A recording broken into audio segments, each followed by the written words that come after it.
Assalomu alaykum, hurmatli pensionerlar, pensiya yoshiga yaqinlashayotgan yurtdoshlar va ota-onasining hujjatlarini tartibga solayotgan farzandlar. Bugun men juda muhim ogohlantirishni tushuntirib beraman. Ayrim hujjatlar bo'lmasa, pensiyaga qo'shimcha haq hisoblanmaydi yoki pensiya miqdori qayta ko'rib chiqilmaydi. Bu gap faqat kimningdir ishi tushib qolgan holat emas. Bu har bir pensionerga tegishli bo'lishi mumkin bo'lgan masala. Ko'p odamlar men ishlaganman, hammasi davlatda bor-ku. Mehnat daftarcham bor edi. Oldin hisoblab berishgan, endi o'zlari oshirib qo'yishadi deb o'ylaydi.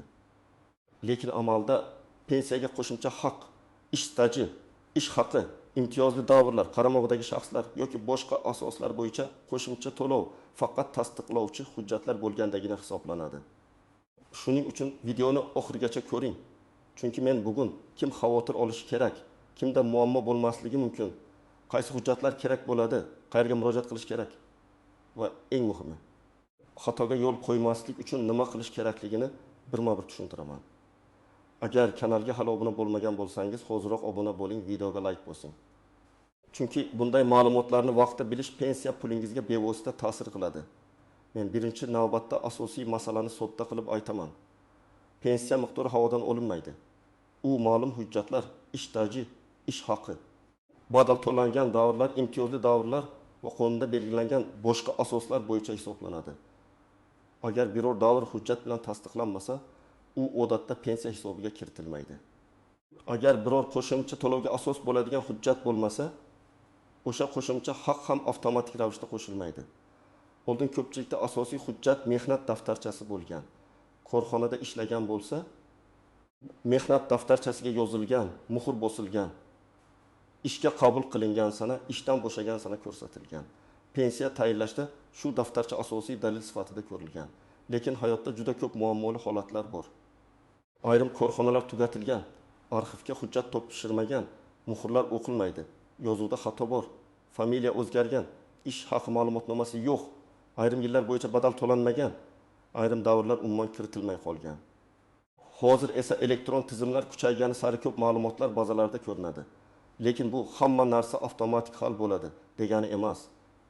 Ayniqsa eski davrlar, 1990 yillar, 2000 yillarning boshidagi ish joylari sobiq kolxoz, shirkat xo'jaligi, kichik korxona, yakka tartibdagi tadbirkorlik, chet elda ishlash, dekret davri, bola parvarishi, nogironligi bo'lgan oila a'zosiga qarash, harbiy xizmat, o'qish davri kabi masalalarda hujjat talab qilinishi mumkin.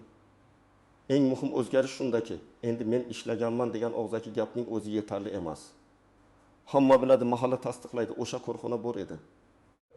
Rahbar tanish degan gaplar pensiya hisob kitobida asos bo'lib qolmaydi. Pensiyaga ta'sir qiladigan har bir davr va har bir qo'shimcha to'lov hujjat bilan tasdiqlanishi kerak. Men ko'p uchratadigan birinchi holat. Odam pensiyaga chiqqan, keyin esa mening yana 5 yil ish stajim bor edi, nega hisoblanmagan deb keladi. Tekshirilsa, mehnat daftarchasida o'sha davr bo'yicha yozuv bor, lekin yozuv to'liq emas. Ishga kirgan sana bor, chiqib ketgan sana yo'q, yoki muhr yo'q, yoki korxona nomi o'zgargan, lekin hujjatda ishchilik ko'rinmaydi. Bunday holatda mutaxassis o'zicha ha, ishlagan bo'lsa kerak deb qo'shib bera olmaydi. Arxiv ma'lumotnomasi, ishga qabul qilish va bo'shatish buyruqlari, ish haq vedomotlari yoki boshqa tasdiqlovchi hujjatlar kerak bo'ladi. Ikkinchi holat, ish haqi bo'yicha qo'shimcha hisob. Pensiya miqdoriga nafaqat staj, balki ayrim hollarda ish haqi ham ta'sir qiladi. Masalan, fuqaro yuqori maosh olgan davrni hisoblatmoqchi bo'ladi.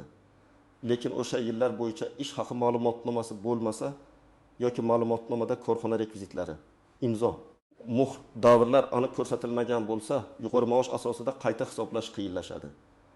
Natijada odam men yaxshi oylik olganman desa ham hujjat bo'lmagani uchun pensiya ko'tarilmasligi mumkin. Uchinchi holat, qaramog'idagi shaxslar bo'yicha qo'shimcha to'lovlar.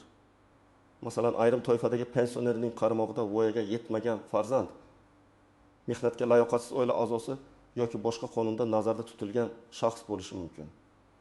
Lekin buning uchun tug'ilganlik guvohnomasi, nogironlik ma'lumotnomasi, o'qish joyidan ma'lumotnoma, birga yashash yoki qaramog'ida ekani tasdiqlovchi hujjatlar talab qilinishi mumkin.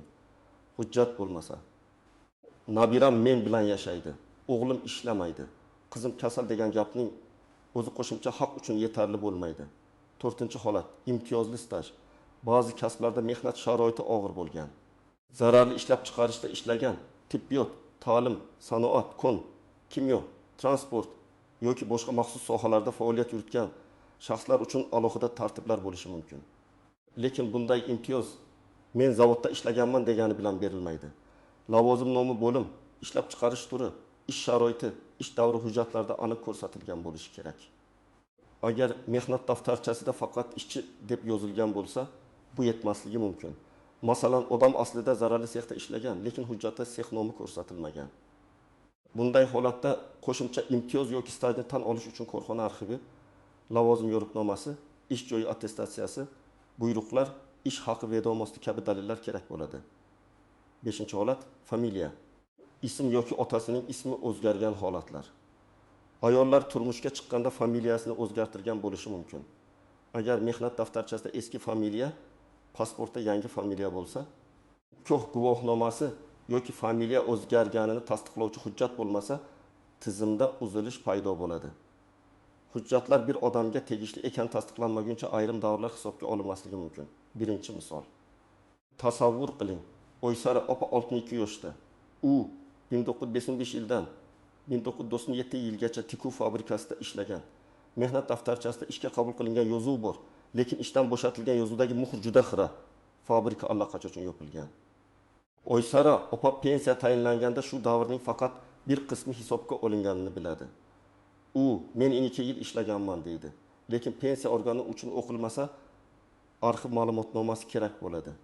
Agar arxivdan 1995 yil 10 martdan 1997 yil 20 avgustgacha ishlagani haqida ma'lumotnoma olsa, pensiya qayta ko'rib chiqilishi mumkin. Agar olmasa, qo'shimcha staj tasdiqlanmay qoladi va pensiya miqdori oshmasligi mumkin. Ikkinchi misol. Karim aka 1997 yildan 2004 yilgacha xususiy firmada haydovchi bo'lib ishlagan. U yaxshi maosh olgan, lekin firma keyinchalik yopilgan. Pensiya hisobida bu davr kamroq ko'ringan.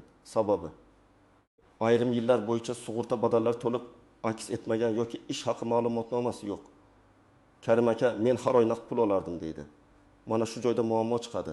Naqd berilgan. Rasmiylashtirilmagan ish haqi pensiyada ko'rinmaydi.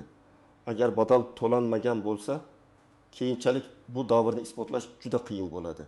Demak, faqat real ishlagan bo'lish emas, rasmiy hujjat va to'lovlar ham muhim. Uchinchi misol. Dilbar opa pensiyada, uning qaramog'ida nogironligi bo'lgan voyaga yetgan farzandi bor. U qo'shimcha to'lov olish huquqiga ega bo'lishi mumkin. Lekin buning uchun nogironlikni tasdiqlovchi amaldagi hujjat, farzandning shaxsini tasdiqlovchi hujjatlari, qaramoqda ekanini ko'rsatuvchi ma'lumotlar talab qilinadi. Agar nogironlik muddati tugagan bo'lsa, qayta tibbiy ko'rikdan o'tmagan bo'lsa yoki hujjat yangilanmagan bo'lsa, qo'shimcha haq to'xtatilishi yoki hisoblanmasligi mumkin. 4-misol. Rustam aka 6 yil armiyada xizmat qilgan, keyin 25 yil ishlab pensiyaga chiqqan. U harbiy xizmat davri ham stajga qo'shilishi kerak deb o'ylaydi. Aslida bunday davrlar qonunda belgilangan tartibda hisobga olinishi mumkin. Lekin harbiy bilet, xizmat qilganlik ma'lumotnomasi, buyruq nusxasi yoki tegishli organ bergan tasdiq bo'lmasa, bu davrni oddiy gap bilan kiritib bo'lmaydi. Shuning uchun harbiy xizmatga oid hujjatlar yo'qolgan bo'lsa, mudofaa ishlari bo'limi yoki arxiv orqali tiklash kerak. 5-misol. Nigora opa 3 farzandni voyaga yetkazgan. Bir necha yil bola parvarishi bilan uyda bo'lgan. U shu yillar ham hisoblanadimi deb so'raydi. Ayrim bola parvarishi davrlari qonunchilikda belgilangan tartibda stajga kiritilishi mumkin. Lekin tug'ilganlik guvohnomalari, ish joyidan dekret ta'tili bo'yicha buyruqlar, mehnat daftarchasidagi yozuvlar va boshqa hujjatlar bo'lishi kerak. Agar u ish joyidan rasmiy ta'tilga chiqqan bo'lsa, bu boshqa masala. Agar umuman rasmiy ishlamagan bo'lsa, hujjatlar boshqacha baholanadi. Shu sababli har bir holat alohida tekshiriladi. Menimcha, birinchi navbatda eski davrlarda ishlaganlar hujjatlarini tekshirishi kerak. Ayniqsa 1990 yillarda korxonalar yopilgan, nomi o'zgargan, xususiylashtirilgan yoki bo'linib ketgan bo'lsa, arxiv masalasi juda muhim. Agar sizning mehnat daftarchangizda xira muhrlar, noto'g'ri sanalar, tushunarsiz yozuvlar, o'chirilgan joylar, qo'shimcha yozuvlar bo'lsa, albatta oldindan tekshirtiring.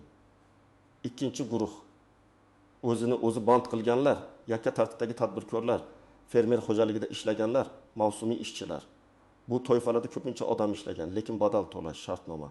Buyruq, ish haqi hujjatlari to'liq yuritilmagan bo'ladi. Pensiya hisobida esa rasmiy iz qidiriladi. Agar rasmiy iz bo'lmasa, stajni tan olishda muammo bo'ladi. 3-guruh chet elda ishlaganlar, masalan, Rossiya, Qozog'iston yoki boshqa davlatlarda ishlagan bo'lsangiz, o'sha davlatdagi ish davrlaringizni pensiya hisobiga kirish masalasi xalqaro shartnomalar, tasdiqlangan hujjatlar va tarjimalar asosida ko'riladi. Men 10 yil chetda ishladim degan gap yetmaydi. Ish shartnomasi, pensiya badallari, ish beruvchi ma'lumotnomasi, notarial tarjima, apostil yoki konsullik tasdiqlari talab qilinishi mumkin. Har bir davlat bo'yicha tartib farq qilishi mumkin.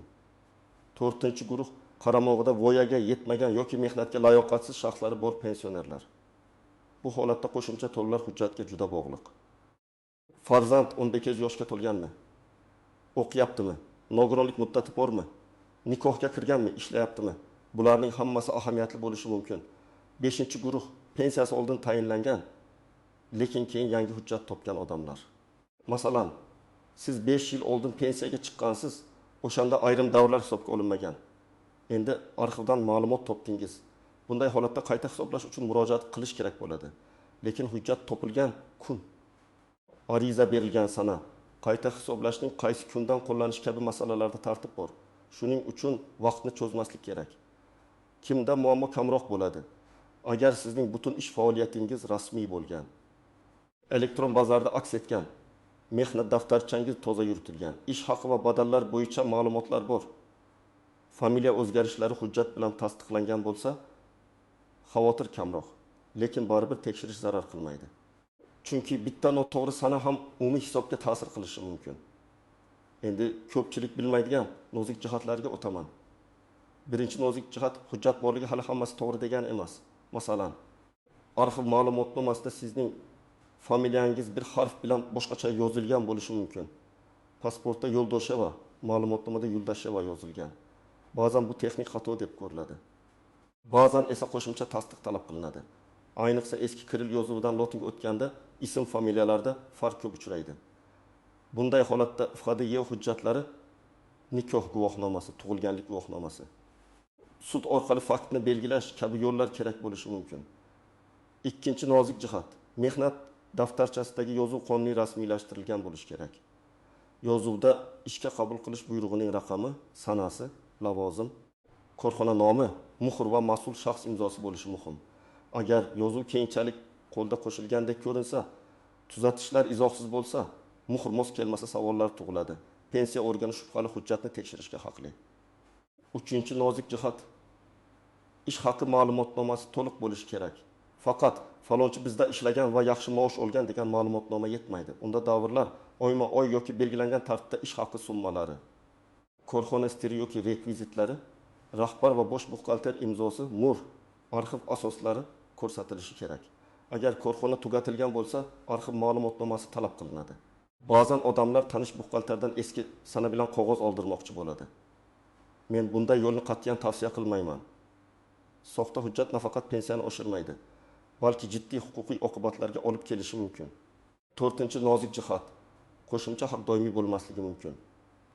Masalan, qaramog'idagi shaxs bo'yicha beriladigan to'lov bola 12 yoshga to'lganda, o'qish to'xtaganda, nogironlik muddati tugaganda yoki boshqa shart o'zgarganda qayta ko'rib chiqiladi.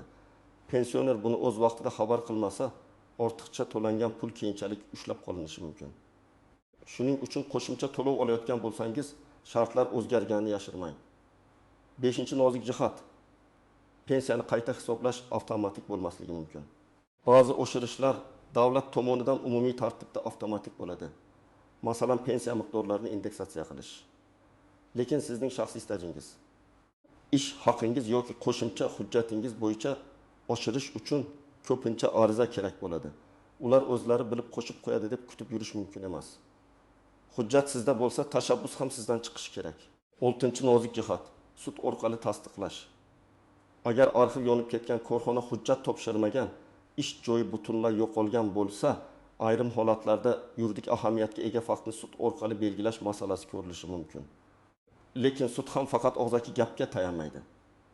Guvohlar, eski ma'lumotnomalar, kasaba uyushmasi bileti, ish haqi varaqalari, mukofot hujjatlari, buyruq nusxalari, fotosuratlar, boshqa bilvosita dalillar kerak bo'lishi mumkin. Sud yo'li vaqt oladi, lekin ayrim odamlar uchun yagona yo'l bo'lib qoladi. Endi eng muhim qism, siz nima qilishingiz kerak? Men buni bosqichma-bosqich aytaman. Birinchi qadam, barcha hujjatlaringizni bir joyga to'plang.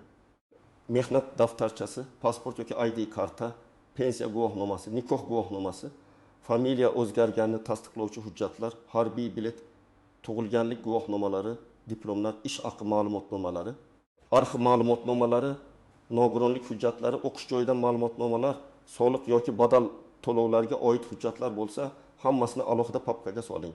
Ikkinchi qadam, mehnat daftarchangizni sinchiklab tekshiring. Har bir ish joyi bo'yicha 3 ta narsani ko'ring. Ishga kirgan sana bormi? Ishdan bo'shagan sana bormi? Muhr va imzo bormi? Agar biror davrda uzilish bo'lsa, yozuv o'qilmasa, korxona nomi tushunarsiz bo'lsa, shu joyni belgilab qo'ying. Keyin aynan o'sha davr bo'yicha arxiv so'rovi berasiz.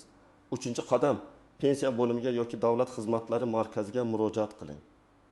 Yashash joyingiz bo'yicha pensiya jamg'armasi bo'limidan pensiya hisobingizda qaysi staj va qaysi ish haqi davrlari inobatga olinganini aniqlang. Siz mening pensiyam qanday davrlar asosida hisoblangan, qaysi davrlar kiritilmagan. Qayta hisoblash uchun qanday hujjat kerak deb yozma yoki rasmiy tartibda so'rashingiz mumkin. Og'zaki gap bilan cheklanib qolmang. Iloji bo'lsa, arizangiz nusxasiga qabul qilingan sanani qo'ydiring yoki elektron murojaat yuboring. 4-qadam, arxivga so'rov bering. Korxona tugatilgan bo'lsa, uning hujjatlari qaysi arxivga topshirilganini aniqlash kerak. Bu tuman yoki shahar arxivi, idoraviy arxiv, korxonaning huquqiy vorisi yoki boshqa tashkilot bo'lishi mumkin. So'rovda to'liq familiya, ism, otasining ismi, tug'ilgan sana, ishlagan korxona nom taxmini ishlagan yillari, lavozimi, bo'limi, eski familiya bo'lsa, uni ham yozing. Menga pensiya tayinlash yoki qayta hisoblash uchun ishlagan davrim va ish haqi bo'yicha ma'lumotnoma kerak deb aniq ko'rsating. 5-qadam. Ish haqi ma'lumotnomasini to'g'ri oling.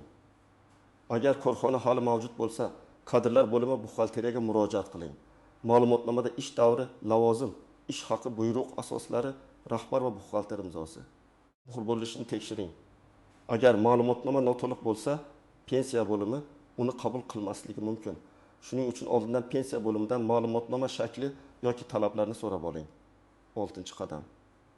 Qaramog'idagi shaxslar bo'yicha hujjatlarni yangilang. Agar siz qo'shimcha to'lovni farzand, nogironligi bo'lgan oila a'zosi yoki boshqa qaramog'idagi shaxs sababli olmoqchi bo'lsangiz, ularning hujjatlari amalda ekanini tekshiring. Nogironlik muddati tugamaganmi? O'qish ma'lumotnomasi joriy yil uchunmi? Tug'ilganlik guvohnomasi va pasport ma'lumotlari mosmi? Birga yashash yoki qaramoqda ekanini tasdiqlovchi hujjatlar bormi? Bularni albatta ko'ring. 7-qadam, barcha hujjatlardan nusxa oling.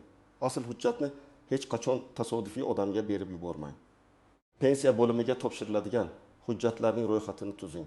Topshirgan bo'lsangiz, qabul qilinganini tasdiqlovchi hujjat yoki ariza nusxasini oling. Keyin men bergan edim, ular yo'qotdi degan muammo chiqmasin. 8-qadam, javob muddatlarini kuzating. Murojaat qilganingizdan keyin javobni kuting, lekin nazoratsiz qoldirmang. Agar rad javobi kelsa, unda rad etish sababi yozilishi kerak. Hujjat yetarli emas deyilgan bo'lsa, aynan qaysi hujjat yetishmayotganini aniqlang. Agar siz rad javobiga rozi bo'lmasangiz, yuqori turuvchi tashkilotga yoki qonuniy tartibda sudga murojaat qilish imkoniyatingiz bor. 9-qadam. Mutaxassis bilan maslahat qiling. Murakkab holatlarda, ayniqsa arxiv yo'q, korxona tugatilgan, familiyada xato, ish staji tan olinmayapti, qo'shimcha haq rad etilyapti degan vaziyatlarda huquqshunos yoki pensiya masalalarini biladigan mutaxassisga murojaat qiling. Ba'zan bitta to'g'ri yozilgan ariza odamning bir necha yillik muammosini hal qiladi. Ba'zan esa to'g'ri topshirilgan hujjat sabab ish cho'zilib ketadi. Yana bir juda muhim maslahat. Hujjatlarni pensionerning o'zi tushunmasa, farzandlari yordam berishi kerak. Ota-onamiz ko'pincha mayli. Shunisi ham yetadi deb yuraveradi. Lekin hisobga olinmagan 3 yil staj yoki tasdiqlanmagan yuqori ish haqi kelajakda har oy olinadigan pensiya miqdoriga ta'sir qilishi mumkin. Har oy ozgina farq bo'lsa ham, yil davomida bu sezilarli summa bo'ladi. Shuning uchun bu masalaga befarq bo'lmang. Agar siz pensiyani qayta hisoblashni so'ramoqchi bo'lsangiz, arizada maqsad aniq bo'lishi kerak. Masalan, mening pensiyamni qayta hisoblab berishingizni so'rayman. Chunki 1967 yildan 1994 yilgacha falon korxonada ishlagan, davrim pensiya stajiga kiritilmagan. Ilova sifatida arxiv ma'lumotnomasini taqdim etaman yoki qaramog'imda mehnatga layoqatsiz farzandim borligi sababli qonunchilikda belgilangan qo'shimcha to'lovni tayinlashni so'rayman. Ilova qilinadi. Tug'ilganlik guvohnomasi, nogironlik ma'lumotnomasi, yashash joyi bo'yicha ma'lumotnoma. Arizada hissiyot emas, fakt bo'lishi kerak. Men qiynalib yashayapman. Men ko'p ishlaganman. Iltimos yordam bering degan gaplar insoniy jihatdan tushunarli. Lekin hisob kitob uchun asos fakt va hujjatdir. Sana, korxona nomi, lavozim, hujjat turi, ilovalar ro'yxati aniq yozilishi kerak. Hurmatli tomoshabinlar, bugungi asosiy ogohlantirish shuki, pensiyaga qo'shimcha haq yoki qayta hisoblash hujjatsiz amalga oshmaydi. Ish staji bo'ladimi, ish haqi bo'ladimi, qaramog'idagi shaxs bo'ladimi, imtiyozli davr bo'ladimi, har birining tasdiqlovchi hujjati bo'lishi shart. Hujjat yo'q bo'lsa, qo'shimcha pul ham hisoblanmasligi mumkin. Men sizga tavsiya qilaman. Bugunoq hujjatlaringizni tekshiring. Mehnat daftarchangizdagi muammoli joylarni belgilang. Pensiya bo'limidan hisobingizni aniqlang. Arxivlarga so'rov bering va barcha murojaatlarni yozma tarzda rasmiylashtiring. Vaqtida qilingan bitta harakat keyinchalik har oy pensiyangizga ijobiy ta'sir qilishi mumkin. Agar sizda shunday holat bo'lgan bo'lsa, izohlarda yozing. Qaysi hujjat yetishmagan, qayerga murojaat qilgansiz, muammo hal bo'lganmi? Sizning tajribangiz boshqa pensionerlarga ham yordam beradi. Videoga like bosing, yaqinlaringizga yuboring va kanalga obuna bo'ling. Men esa sizlar uchun pensiya, nafaqa, imtiyoz va hujjatlar bo'yicha eng kerakli ma'lumotlarni sodda tilda tushuntirishda davom etaman.